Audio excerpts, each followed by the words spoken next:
Hey, this is Mark Moore, aka Tuxedo Mark, in various places on the internet. It's 12 p.m. according to the computer clock on Thursday, September 11th, 2014. And I'm gonna talk about some Archie comics.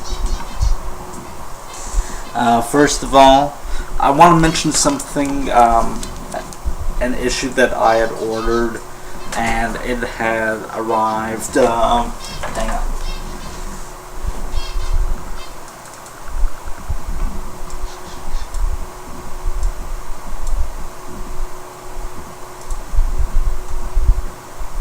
Okay, this arrived back on August 21st, or at least that's when I picked it up.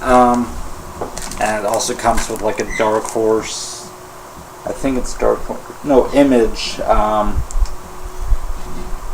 something in here. I'm not sure what it was exactly. I think some kind of preview type of issue. Okay, I'll open it up. So you got the Archie here, and in the back, or whatever, you got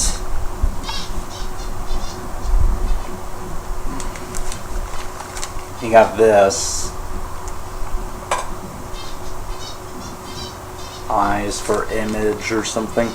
I haven't really looked through it. But this Archie story, Archie number 658, it's basically a feature-length or a book-length Archie story, just a regular old Archie story, except it's book-length and it doesn't really need to be. At most, I'd say it's worthy of a two-part story, but this would be the equivalent of a four-part story.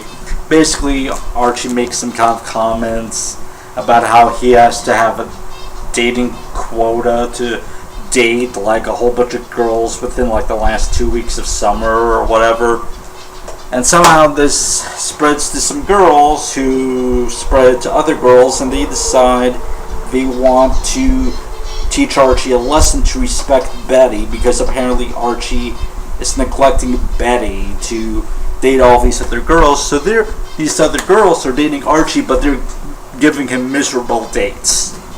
Okay? Now, despite the fact that Cheryl is one of the featured girls here, she appears in only like one panel. She's like one of the dates. She doesn't interact with the other girls or anything. With Sabrina, I don't even recall if she something's weird with that light over there. I don't even recall if Sabrina really appears in this or not. It's basically just, it's cute, but it's And spoilers if you want to know a punchline. The punchline is Betty decides that she has to date a bunch of guys before the end of summer, and she could date Archie anytime. Just like Archie said he could date Betty anytime. So that upsets the girls that are playing this revenge thing in the first place on Betty's behalf. It's cute, but it's nothing to get excited about. I think I left a hair in here.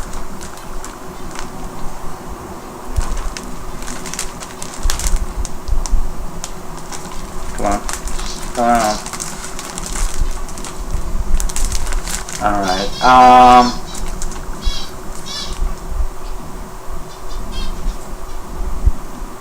Now, I'm trying to figure out who some of these people are on the covers. I assume that's either Nancy or Valerie from Josie and the Pussycats, because Archie's been dating Valerie. This girl here, I think it's like some girl from the Archie World Tour story arc, which I haven't read, but they went to India or something. Supposedly she's going to be one of the exchange students that comes to Riverdale, assuming this is the same character. Or maybe it's not, I don't know. But anyway.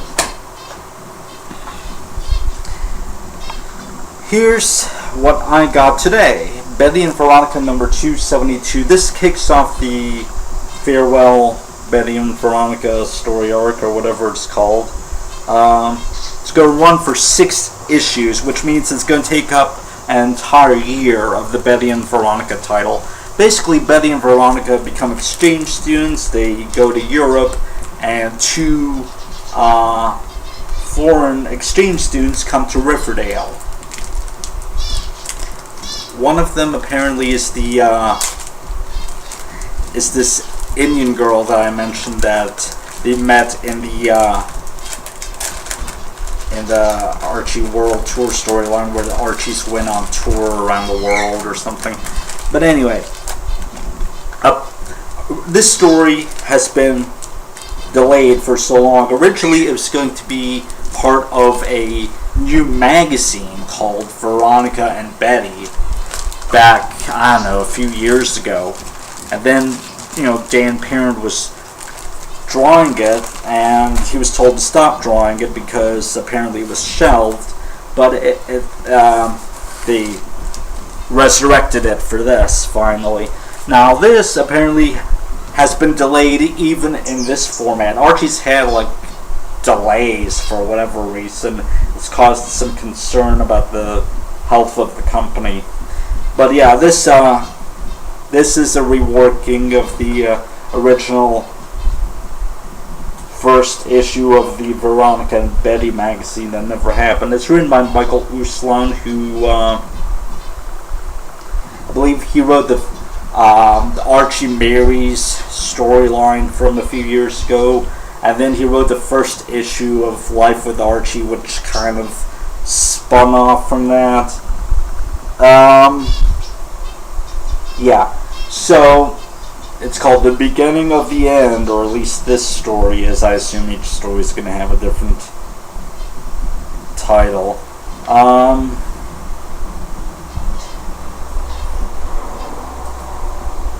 Now here's an interesting thing. I haven't read this yet, obviously. Cheryl is a cheerleader at Riverdale High. Okay? So she's attending Riverdale High. What happened to Pembroke Academy? Again. It's like the writers swap back and forth. I assume... Okay. Cheryl was shown in the alternate universe of Life with Archie that she had attended Riverdale High, at least during senior year. After Life with Archie, which is also alternate universe, has portrayed her as attending Pembroke Academy. Back in early 2011, they did a storyline in Betty and Veronica Friends magazine. That's one of those digests. A 4-part story called Queen Bee, where Cheryl again was attending Pembroke Academy, but the storyline was so weird in and of itself that it seemed to disregard a lot of previous Cheryl stories.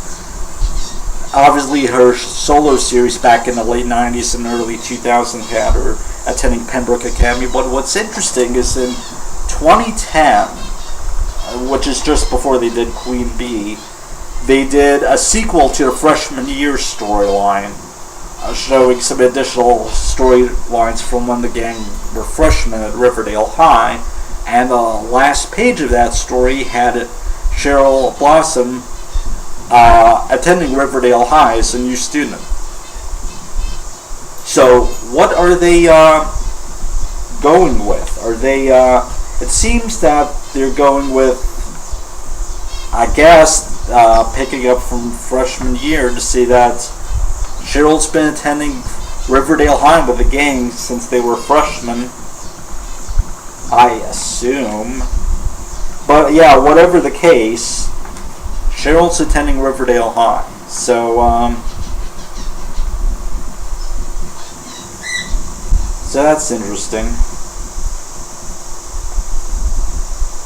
It's weird that the storyline doesn't have Betty and Veronica in the logo. It just says the beginning of the end. It's not part of any particular. It doesn't list any particular character as this story belonging to. And in fact, Betty and Veronica don't seem to be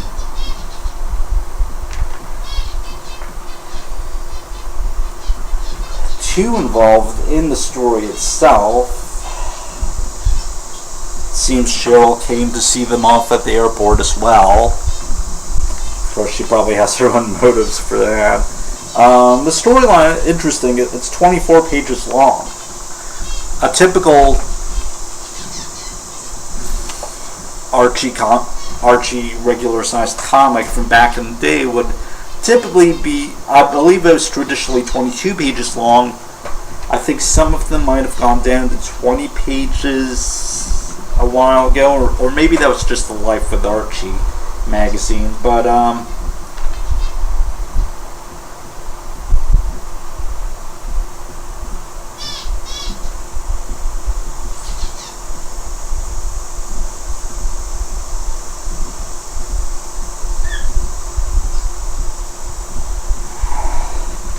anyway, so I'm looking forward to reading this. It's going to run over the next year or more if there are more delays. Who knows? But yeah, so I'm looking forward to this. And it's 12:11 p.m. and that's it. Thanks for watching.